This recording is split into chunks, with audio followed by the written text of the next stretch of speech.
आज बऱ्याच दिवसांनी सूर्यदर्शन झालं होतं. कारण याआधी असं वातावरण होतं ना, हिवाळा सुरू आहे की पावसाळा तेच कळत नव्हतं.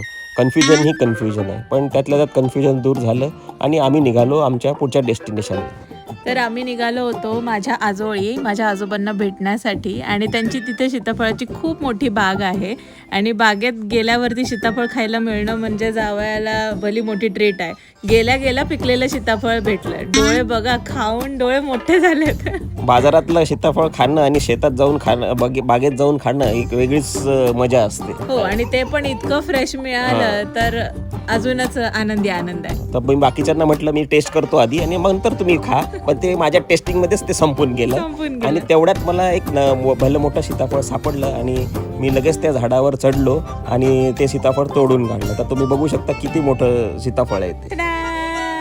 खरंच खूप भलं मोठं सीताफळ मिळालं होतं. कच्चं होतं ते, पण ते बघून गावाचे डोळे मोठे झाले होते. खाव्याला वाटत होतं आता खाऊ की नंतर खाऊ.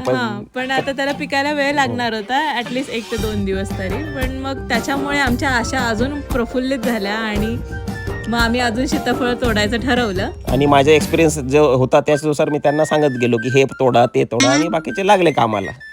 तर जावयाच्या इन्स्ट्रक्शन खाली सासरे मेवण्या साडू सगळेजण झुपले होते अक्षरशः कामाला आणि तुम्ही बघू शकता भरपूर सीताफळ आम्ही तोडलो. अचानक वातावरण चेंज झालं, आभाळ खूप भरून आलं आणि वारा सुद्धा खूप सुटला होता. त्याच्यामुळे आम्ही सगळ्यांनी घरी जाण्याचा निर्णय घेतला. पण त्यातल्या त्यात मात्र बाकीच्यांचा जीव मात्र ते शेवग्याच्या झाडाच्या शेंगाला लटकला होता आणि ते बसले शेंगा तोडत.